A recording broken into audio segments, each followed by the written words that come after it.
Hello all dear students, कैसे हैं आप सभी।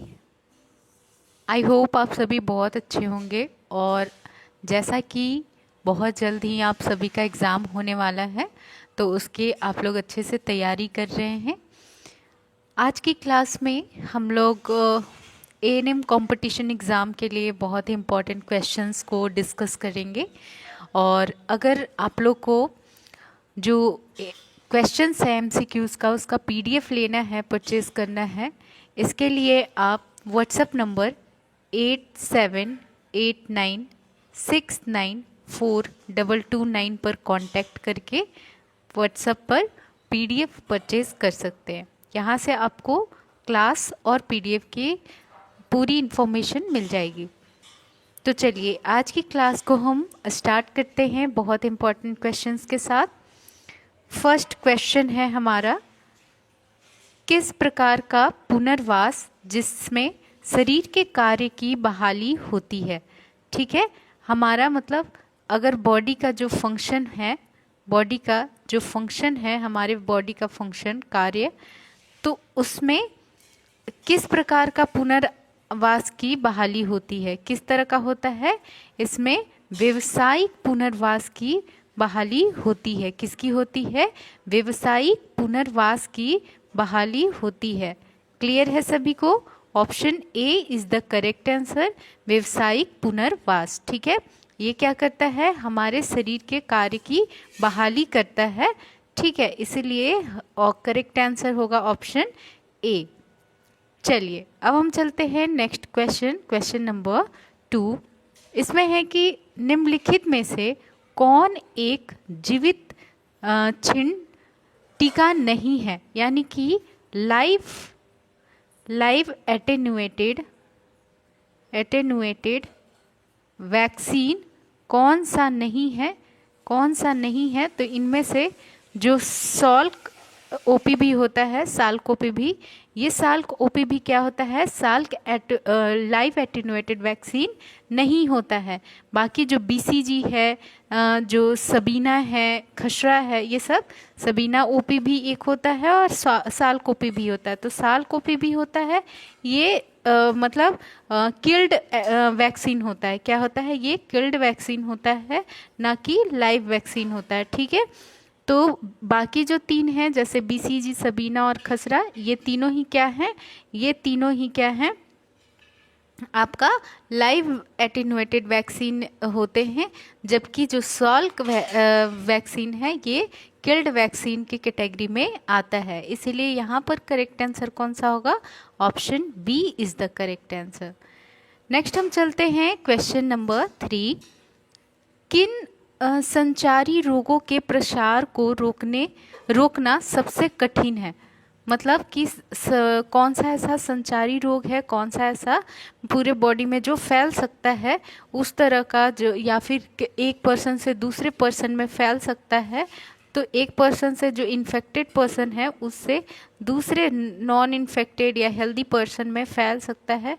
तो ये सबसे ज़्यादा मतलब कौन सा ऐसा संचारी रोग है जिसको रोकना कठिन है, सबसे कठिन रोकना है, वो है एयरबॉर्न जो होता है ना, जो हवा के द्वारा फैलता है इन्फेक्टेड पर्सन से हेल्दी पर्सन में।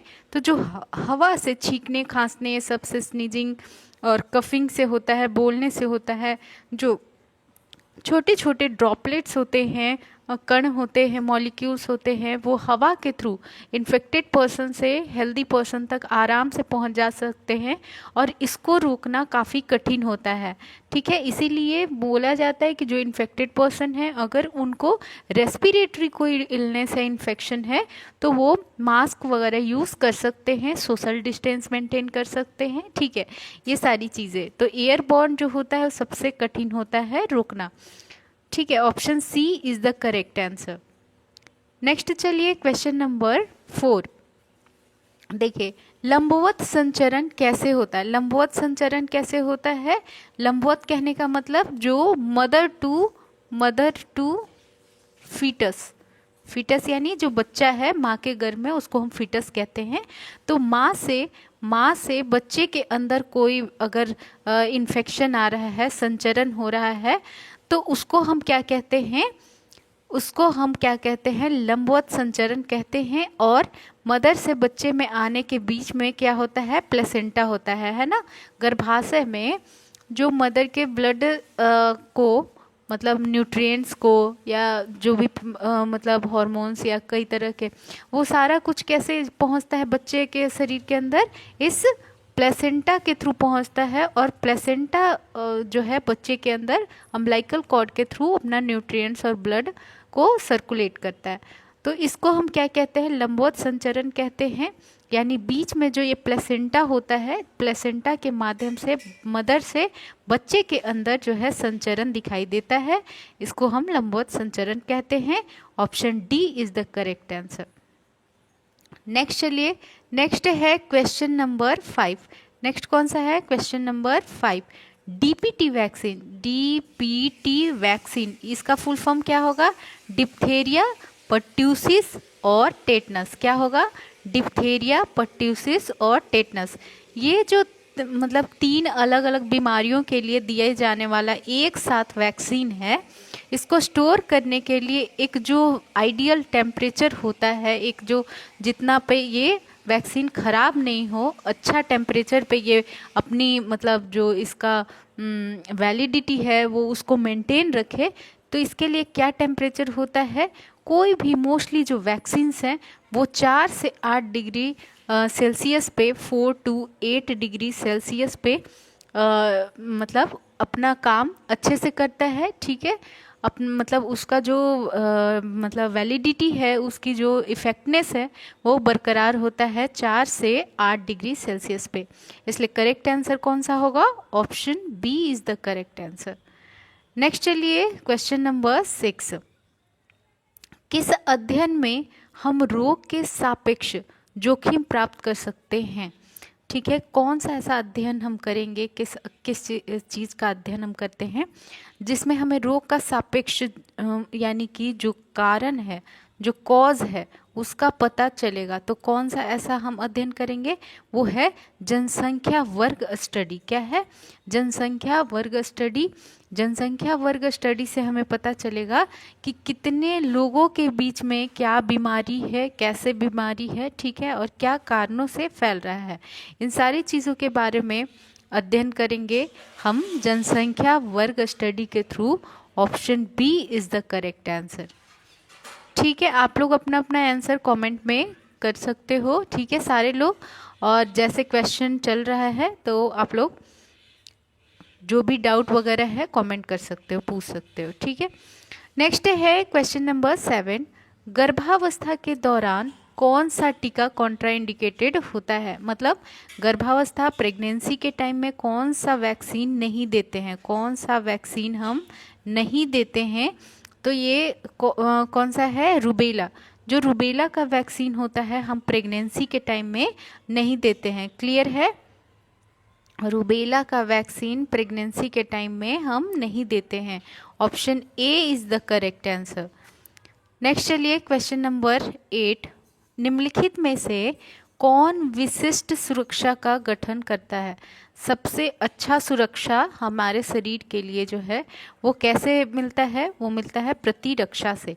यानी जो हमारा इम्यूनिटी है, जो हमारा इम्यूनिटी होता है, उससे ही हमारे शरीर को कैसा रक्षा मिलता है कि कोई भी बाहर से एंटीजन आता है, कोई भी एंटीजन आता है तो उससे ये इम्यून पावर जो होता है वो एंटीबॉडी को निर्माण करके हमारे शरीर में इससे फाइट करता है और इसको किल करने की कोशिश करता है और इवन किल भी करता है, ठीक है।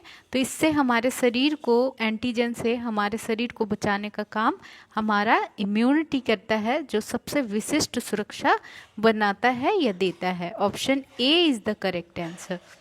क्लियर है सभी को। चलिए नेक्स्ट हम चलते हैं क्वेश्चन नंबर 9। इसमें है कि कौन सी श्रेणी बताती है कि बीमारी की आवृत्ति को स्वीकार्य सीमा के भीतर रखते हुए। देखिए क्या है, इसका मतलब है कि जैसे कि कैसे हम लोग कोई भी बीमारी को एक आवृत्ति में रखते हैं, एक स्वीकार सीमा तक ही रखते हैं, तो उसको हम क्या कहते हैं, उसको हम कंट्रोल कहते हैं, नियंत्रण कहते हैं। क्या कहते हैं? कंट्रोल कहते हैं। कि बीमारी को एक आवृत्ति तक रखना है, उसको बढ़ने नहीं देना है, इसका मतलब है कि उसको हमने कंट्रोल करके रखा है, एक सीमा के भीतर रखा है। ठीक है, option A is the correct answer, नियंत्रण। क्लियर है? चलिए नेक्स्ट हम चलते हैं क्वेश्चन नंबर 10। इसमें है कि प्रहरी निगरानी का मुख्य उद्देश्य क्या है? प्रहरी निगरानी का मुख्य उद्देश्य पूछा है कि प्रहरी निगरानी का मुख्य उद्देश्य क्या है? इसका मुख्य उद्देश्य है कि कुल मामलों का पता लगाने के लिए, जितना भी केस आया है, कोई बीमारी है उसका जितने भी केसेस आए हैं उनका पता लगाने के लिए हम प्रहरी निगरानी करते हैं। ठीक है, करेक्ट आंसर क्या हो गया? Option A is the correct answer. चलिए अब हम चलते हैं नेक्स्ट क्वेश्चन नंबर 11। मौखिक पुनर्जलीकरण विलयन में जो साइट्रेट है मिलाने का क्या उद्देश्य है? जो यहाँ पर साइट्रेट है किसमें? ओआरएस में। ओआरएस ओरल रिहाइड्रेशन सॉल्यूशन, इसी को हिंदी में हम मौखिक पुनर्जलीकरण कहते हैं, विलयन। तो इसमें हम साइट्रेट ऐड करते हैं। साइट्रेट इसमें कंपोजिशन में होता है मिला हुआ। तो इसका क्या काम होता है साइट्रेट का? इसका काम होता है एसिडोसिस को सही करके रखना। जैसे हमारे अगर शरीर के अंदर एसिडोसिस हो जाता है, एसिडोसिस हो जाता है, जैसे एसिड का बहुत ज़्यादा अगर एसिड पीएच का लेवल क्या हो जाता है, कम हो जाता है, तो वो एसिड बना देगा। अब एसिडोसिस हो जाएगा तो हमारे शरीर से कई तरह के मतलब जो इम्बैलेंस है, इलेक्ट्रोलाइट इम्बैलेंस, वो होना स्टार्ट होगा शरीर में। जितना मतलब जो एक नॉर्मल लेवल में इलेक्ट्रोलाइट्स वगैरह होते हैं ये नहीं रह पाएगा। ठीक है, तो एसिडोसिस के केस में इसको सही करने के लिए ही साइट्रेट को ओआरएस में मिलाकर दिया जाता है, ताकि जो साइट्रेट होता है वो एसिड को एसिडोसिस से मतलब बचा सकता है और पीएच को थोड़ा सा इंक्रीज करेगा, बढ़ाएगा। ठीक है, क्लियर है? तो सही आंसर इसका है ऑप्शन बी। सही एसिडोसिस को बनाए रखने के लिए क्या करता है? साइट्रेट दिया जाता है। चलिए नेक्स्ट हम चलते हैं क्वेश्चन नंबर 12। हैजा के टीके के संबंध में निम्नलिखित में से कौन सा कथन गलत है? जो हैजा का टीका दिया जाता है तो उसके बारे में क्या यहाँ पर स्टेटमेंट है जो गलत है? वो है लंबे समय तक चलने वाली प्रतिरक्षा। देखिए जो हैजा होता है ना, कॉलेरा जिसको हम कहते हैं, ये कॉलेरा ना बहुत, इसके बीमारी बहुत ऐसा होता है ना कि इसको जब वैक्सीन वगैरह लगता है, टीका लगता है, तो ये लंबे समय तक नहीं रह सकता है। ठीक है, लंबे समय तक हमारे शरीर को जो हैजा बीमारी है उससे नहीं बचाया जा सकता है। ठीक है, तो ये स्टेटमेंट बिल्कुल गलत है कि लंबे समय तक प्रतिरक्षा मिलता है, इसलिए इसका करेक्ट आंसर क्या होगा? ऑप्शन बी होगा।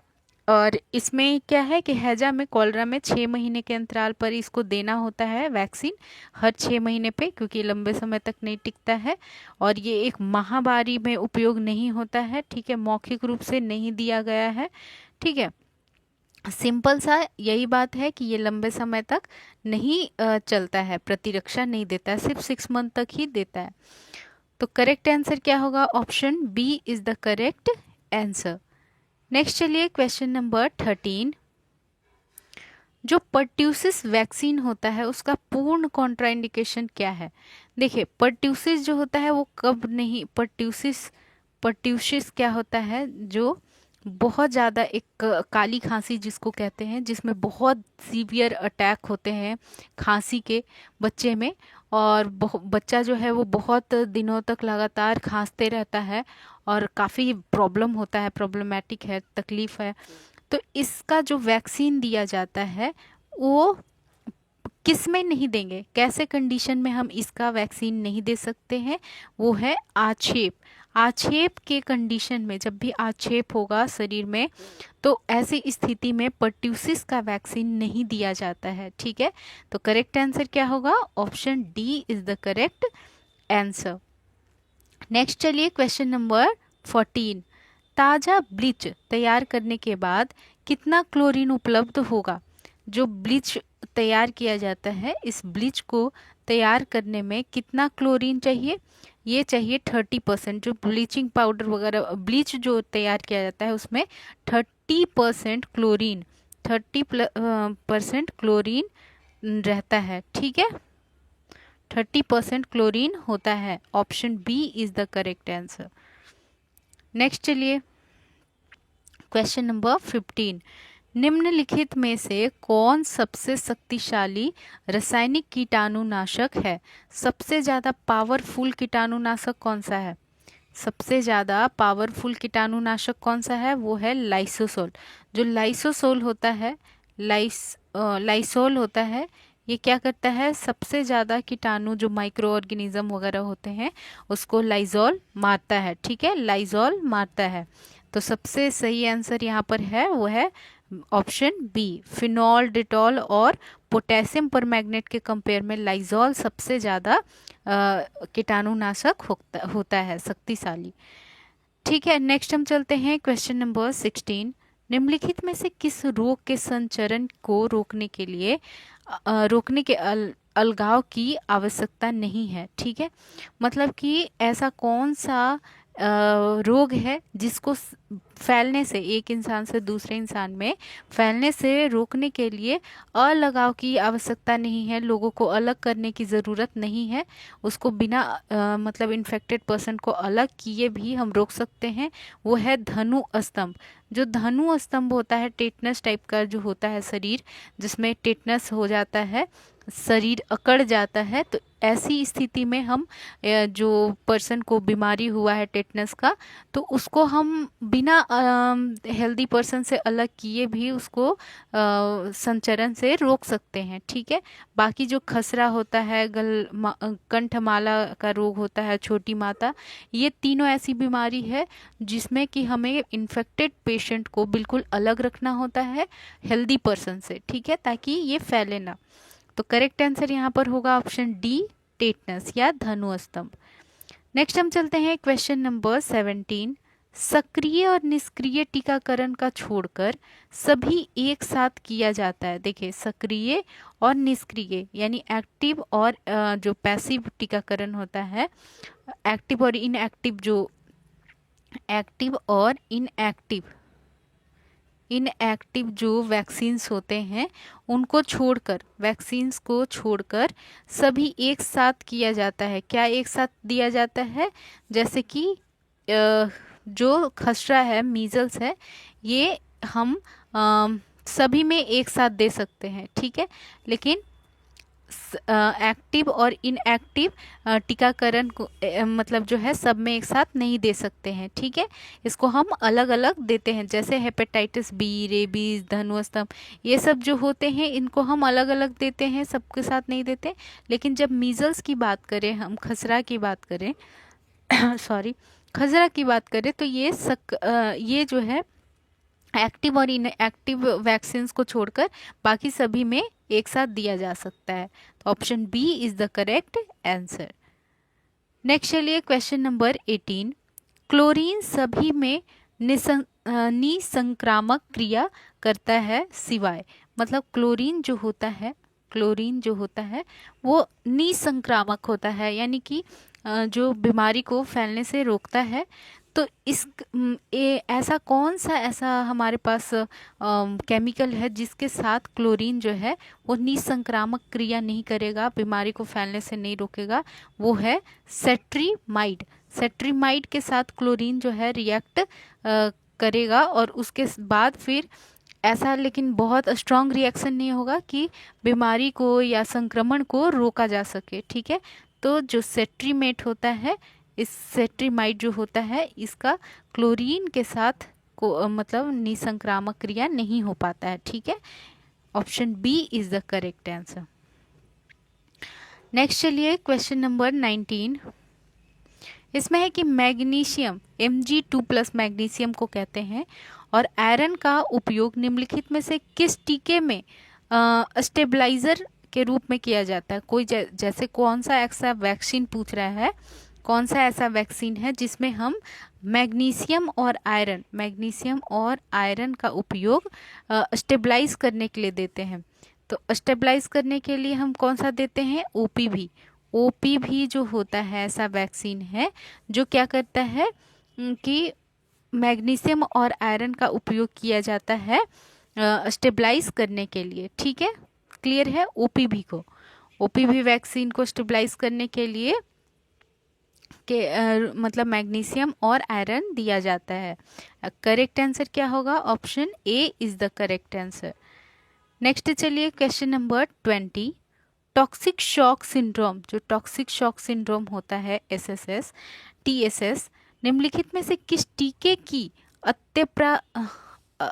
अप्रत्याशित जटिलता है, यानी कि कौन सा ऐसा हमारे पास वैक्सीन है जिसका साइड इफेक्ट या फिर उसका हम एडवर्स इफेक्ट की बात करें, कॉम्प्लिकेशन की बात करें, तो कॉम्प्लिकेशन कौन से वैक्सीन का कॉम्प्लिकेशन टॉक्सिक शॉक सिंड्रोम होता है, TSS होता है।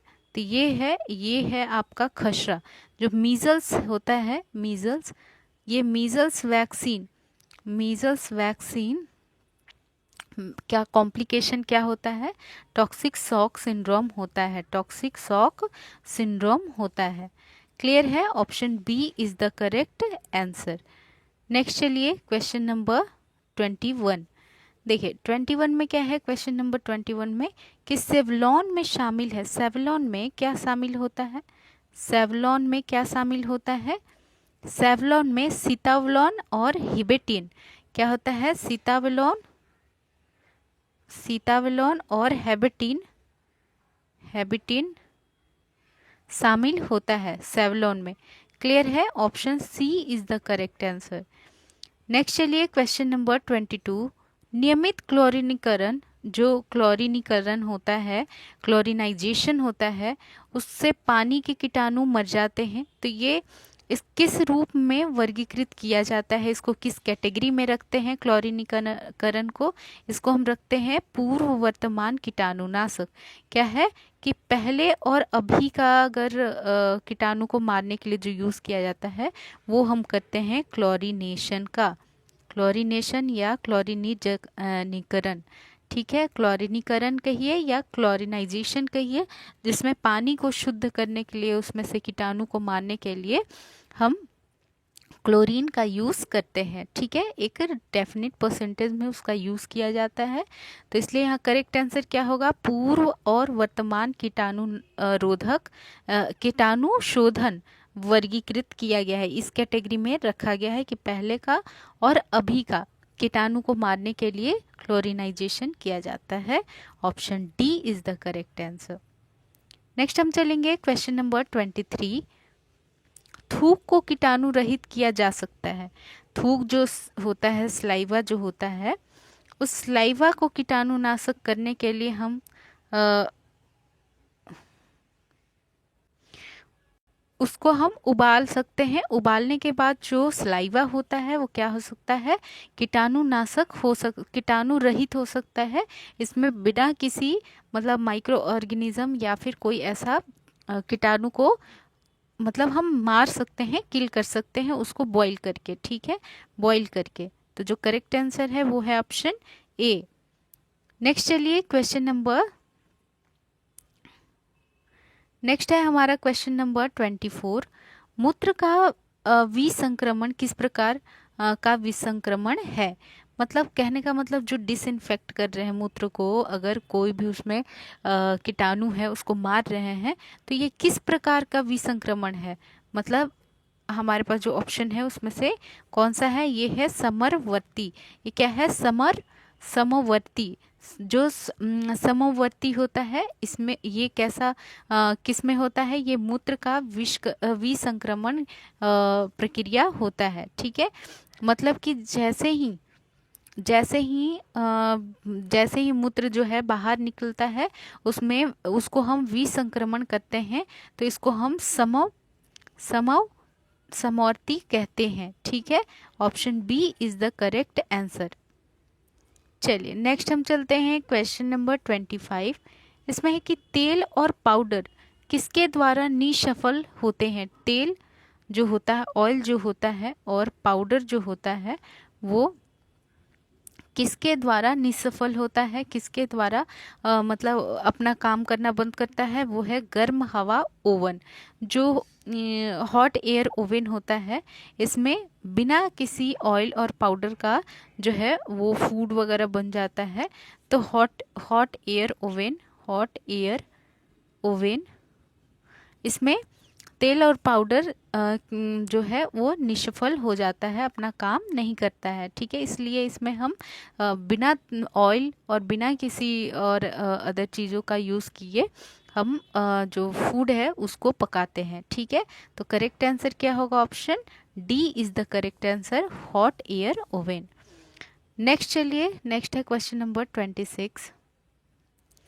इसमें है कि ऑटोक्लेव की नसबंदी की दक्षता का परीक्षण करने के लिए निम्नलिखित में से किसका उपयोग किया जाता है? जो ऑटोक्लेव होता है, ऑटोक्लेव होता है, तो इस ऑटोक्लेव की नसबंदी की दक्षता, मतलब ये कितना मतलब इफ़ेक्टिवली काम कर रहा है, कितने अच्छे से काम कर रहा है, इसका परीक्षण हम कैसे करेंगे? इसका परीक्षण हम करते हैं बैसिलस अस्टियरोथर्मोफिलस।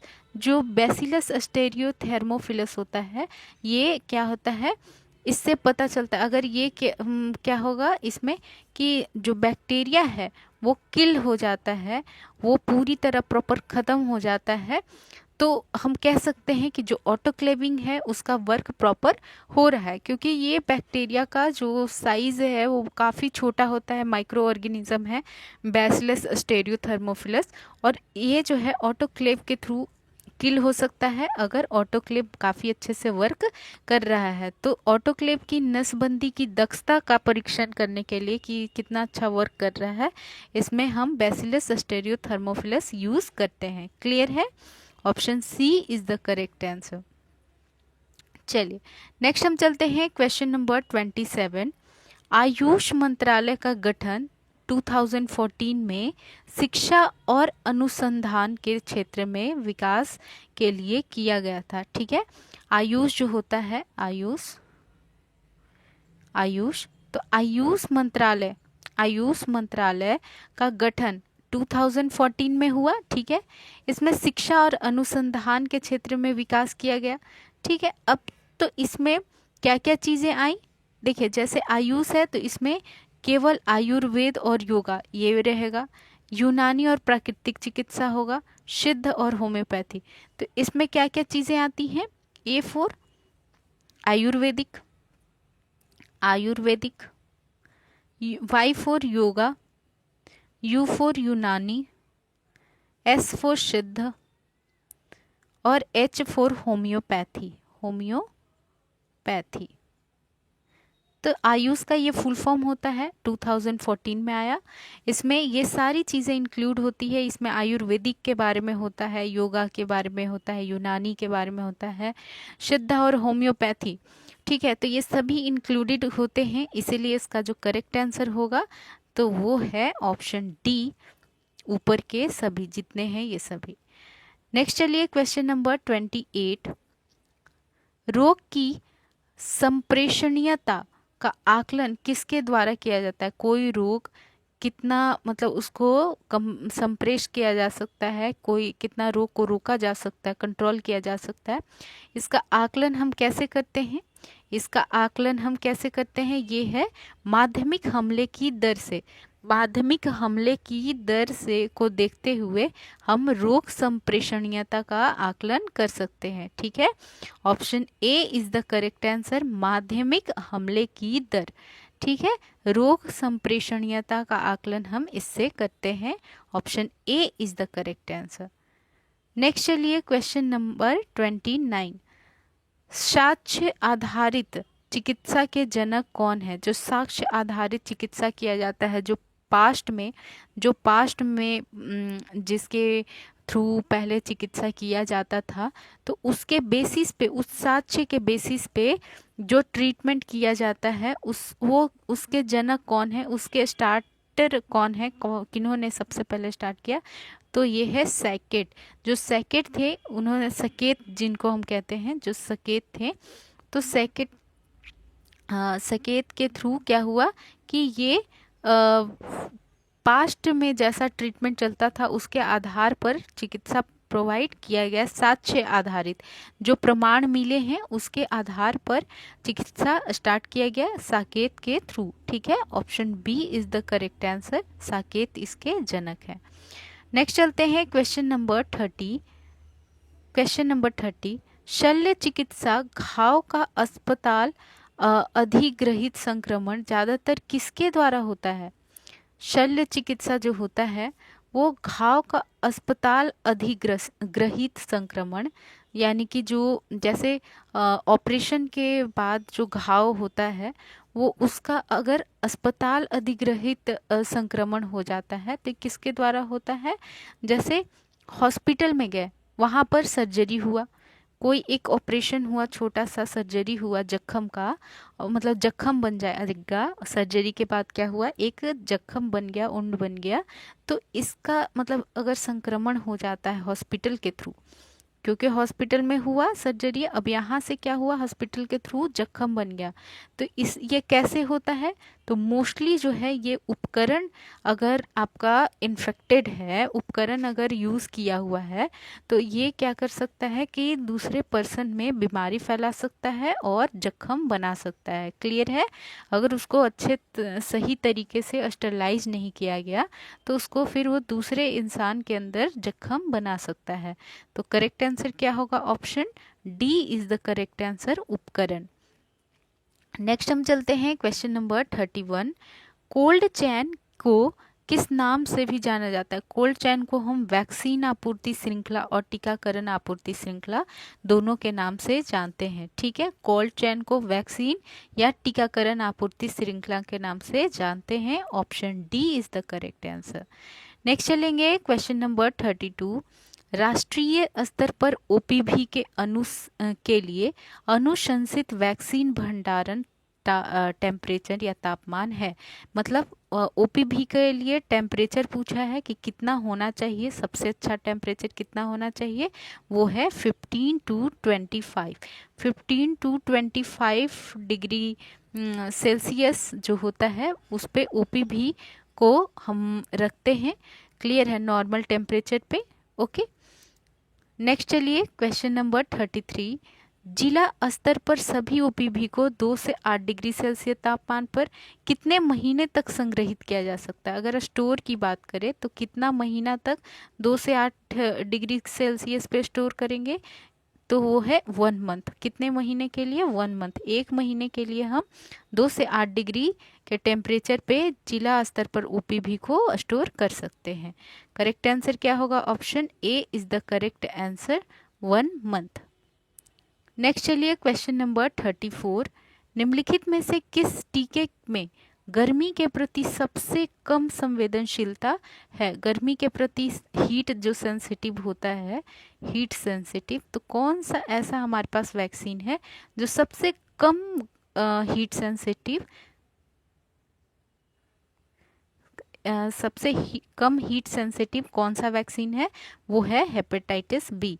हेपेटाइटिस बी जो होता है इसको अगर हम थोड़ा ज़्यादा टेम्परेचर पे भी रखते हैं तो ये मतलब ख़राब नहीं होगा। ये मतलब कहने का मतलब हीट सेंसिटिव, कम संवेदनशील है हीट के लिए। करेक्ट आंसर कौन सा है? Option D is the correct answer, hepatitis B. Next चलिए क्वेश्चन नंबर 35। निम्नलिखित में से किस टीके को फर्जी नहीं करना चाहिए, फ्रीज नहीं करना चाहिए? ठीक है, कौन सा ऐसा टीका है जिसको हम फ्रीज नहीं करते हैं, जमाते नहीं हैं? वो है हेपेटाइटिस बी, इन्फ्लुएंजा और न्यूमोकोकल। ये तीनों वैक्सीन्स को हम नहीं फ्रीज करते हैं। तो करेक्ट आंसर कौन सा होगा? सभी जो भी ऊपर हैं वो, ऑप्शन डी। नेक्स्ट चलिए क्वेश्चन नंबर 36। निम्न में से कौन श्वसन अंग है। हमारे शरीर का श्वसन अंग कौन सा होता है? श्वास नली, गिल्स और फेफड़ा। यहाँ पर फेफड़ा कर लीजिए, श्वास नली, गिल्स और फेफड़ा, ये तीनों ही श्वसन तंत्र के पार्ट होते हैं। उपयुक्त सभी, option D is the correct answer. Next हम चलते हैं question number 37। Cold chain delivery system में प्राथमिक स्तर का मतलब क्या है? कोल्ड चेन डिलीवरी सिस्टम में जो प्राथमिक स्तर है, इसका क्या मतलब हुआ? इसका मतलब हुआ राष्ट्रीय स्तर। मेन जो होता है नेशन होता है, फिर इसके बाद कोल्ड चेन स्टेट में होता है, फिर उसके बाद डिस्ट्रिक्ट वाइज होता है सभी डिस्ट्रिक्ट में, और यहाँ से फिर ब्लॉक में जाता है, हर ब्लॉक में कोल्ड चेन होता है, और इसके बाद जहाँ सेंटर है वहाँ पर प्रोवाइड कराया जाता है। तो इस तरह से एक सिस्टम के थ्रू चलते रहता है वैक्सीन्स वगैरह को फ्रीज मतलब एक सही टेम्परेचर पे रखने के लिए।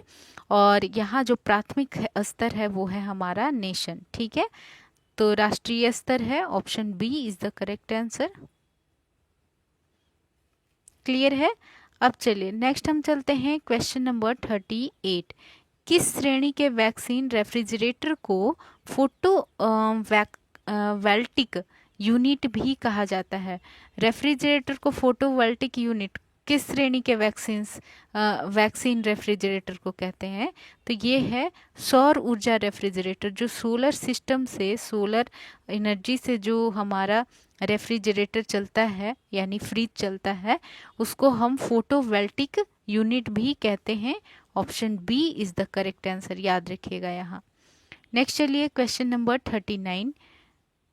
जहां प्रतिदिन कम से कम 8 घंटे के लिए विश्वसनीय मुख्य बिजली है, वहां वैक्सीन रेफ्रिजरेटर की कौन सी श्रेणी पसंदीदा विकल्प होगा? जहां पर क्या है, 8 घंटे पर, एक दिन के अंदर कम से कम 8 दिन के लिए मुख्य बिजली आता है। बस 24 घंटे में 8 घंटे ज़्यादातर इतना ही देता है बिजली।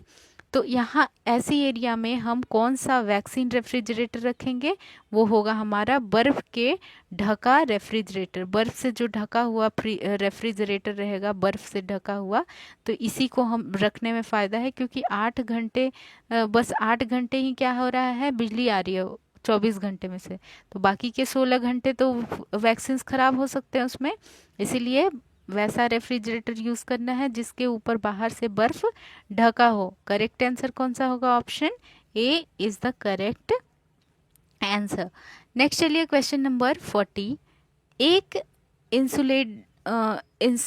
जो इंसुलेटेड कंटेनर जिसे परिवहन या अल्पकालिक भंडार के दौरान आवश्यक तापमान सीमा के टीकों और मंदक रखने के लिए पानी के पैक के साथ जो पंक्तिबद्ध किया जा सकता है, उसको हम क्या कहते हैं?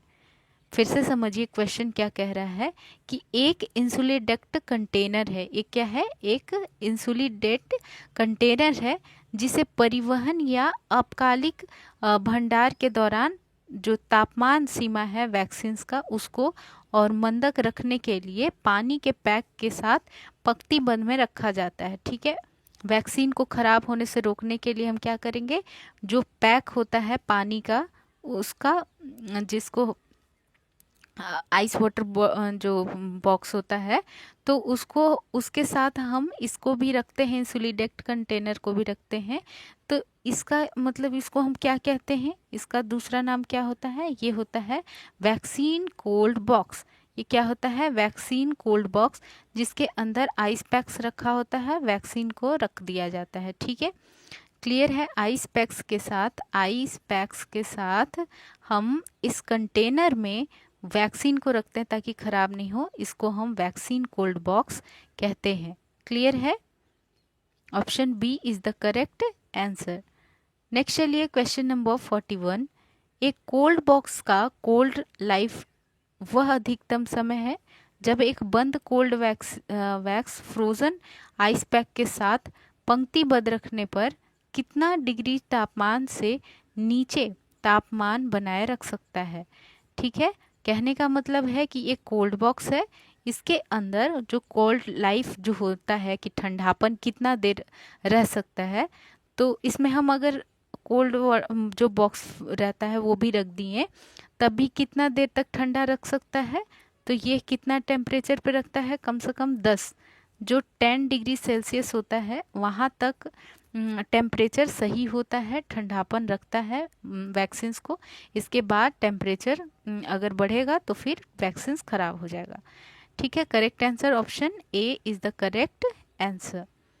नेक्स्ट चलिए क्वेश्चन नंबर 42। वर्तमान pre qualified cold box model का अधिकतम कूल लाइफ कितना समय है? एक अभी का जो प्री क्वालिफाइड कोल्ड बॉक्स है, तो इसका जो मॉडल आया हुआ है, तो ये अधिकतम कितना देर तक चीज़ों को ठंडा रखेगा, मतलब जो वैक्सीन है उसको, जब एक स्थिर 43 डिग्री सेल्सियस पर परीक्षण किया जाता है तो कितना देर तक रखेगा?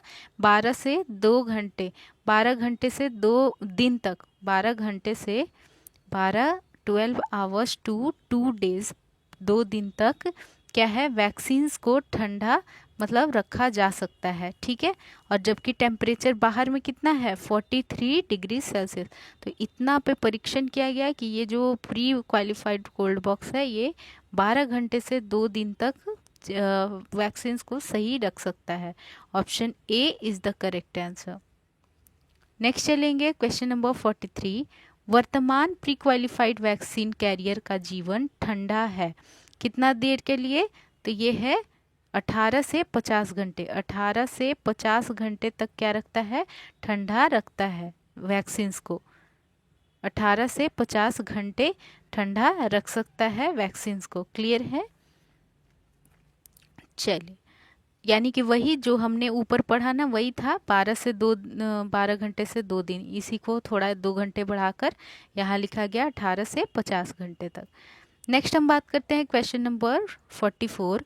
लगभग 0 डिग्री सेल्सियस के प्रारंभिक तापमान पर पानी और बर्फ का मिश्रण किस पानी के पैक में होता है? कौन से पानी के पैक में पानी और बर्फ दोनों होता है 0 डिग्री सेल्सियस के तापमान पर? ठीक है, तो ये है जमे हुए आइस पैक, जो जमा हुआ आइस पैक होता है जिसमें बहुत सारा आइस जम जाता है, तो उसमें 0 डिग्री सेल्सियस के प्रारंभिक तापमान पर पानी और बर्फ, इसमें पानी और बर्फ का मिश्रण किस पानी के, मतलब इस पैक के पानी के साथ किया जा सकता है? Option A is the correct answer. Next चलिए क्वेश्चन नंबर 45। परिवहन या भंडारण के दौरान फ्रिज संवेदनशील टीकों के साथ रखे जाते हैं।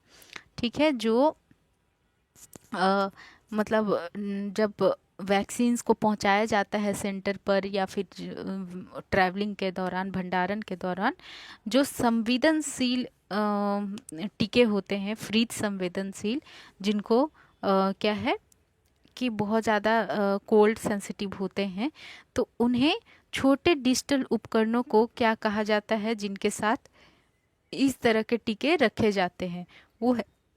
वो है इलेक्ट्रॉनिक फ्रीज संकेतक। इलेक्ट्रॉनिक फ्रीज संकेतक के साथ इन वैक्सीन्स को रखा जाता है, क्योंकि ये फ्रीज संवेदनशील होते हैं, तो इसीलिए इनको इलेक्ट्रॉनिक फ्रीज संकेतक के साथ रखते हैं। ठीक है, तो करेक्ट आंसर कौन सा होगा? Option C is the correct answer. Next चलिए क्वेश्चन नंबर 46। खुली बहु खुराक वैक्सीन शीशियों को रखना महत्वपूर्ण है जिसमें परीक्षकों को शामिल नहीं किया जाता है। तापमान पर ठंडा किया जाता है। कितने तापमान पर ठंडा करते हैं? जो खुला वैक्सीन होता है उसको -2 से -8, -2 डिग्री सेल्सियस से -8 डिग्री सेल्सियस तक उसको ठंडा किया जाता है या ठंडा रखा जाता है, जो खुली हुई शीशी होती है। ठीक है, करेक्ट आंसर ऑप्शन सी है। नेक्स्ट चलते हैं क्वेश्चन नंबर 47। WHO की बहु खुराक शीशी नीति यानी MDVP कब शुरू की गई? जो बहु खुराक यानी कि जो मल्टीपल ड्रग वैक्सीन प्रोग्राम है, तो इसको कब स्टार्ट किया गया? ये स्टार्ट किया गया था 2014 में, जब पोलियो ख़त्म हो गया उसके बाद MDVP स्टार्ट हो गया, बहु खुराक। ठीक है, WHO के थ्रू। तो option C is the correct answer. Next चलते हैं क्वेश्चन नंबर 48। टीकों की सभी खुली WHO पूर्व योग्य बहुखुराक शीशियों को त्याग दिया जाना चाहिए।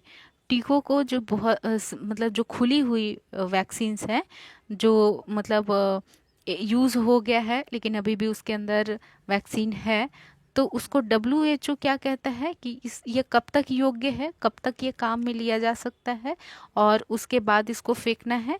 तो टीकाकरण सत्र के अंत में क्या करना है, जैसे ही टीकाकरण खत्म हो जाता है, जैसे एक दिन बुधवार को और शुक्रवार को जैसे टीकाकरण, तो शुक्रवार फ्राइडे का जैसे ही वैक्सीन कंप्लीट होता है, वैक्सीनेशन खत्म होता है, टीकाकरण सत्र खत्म होता है, उसके बाद खुली हुई वाइल्स को फेंक देना चाहिए, त्याग कर देना चाहिए। ठीक है, ऑप्शन ए इज द, फेंकना नहीं है मतलब उसको दोबारा यूज नहीं करना है। Option A is the correct answer. Next है क्वेश्चन नंबर 49। फ्रंट ओपनिंग जो डोमेस्टिक रेफ्रिजरेटर होता है उसमें कौन सा टीका सबसे ऊपर वाली शेल्फ पे रखा जाता है। जो फ्रीज होता है उसमें सबसे ऊपर हम क्या कौन सा वैक्सीन रखते हैं, वो है हिब, जो HPV और TT। कौन सा है, हिब, HPV और टेटनस टॉक्सवाइड। ठीक है, हिब का फुल फॉर्म क्या है, हेमोफाइलस इन्फ्लुएंजा बी टाइप बी, और HPV यानी कि ह्यूमन पैपिलोमा वायरस या वैक्सीन, और टी में टेटनस टॉक्साइड। ये तीनों वैक्सीन्स को रेफ्रिजरेटर के ऊपर वाले शेल्फ में रखा जाता है। Option A is the correct answer. Next चलिए क्वेश्चन नंबर 50। एक जांचने के लिए किस परीक्षण का उपयोग किया जाता है।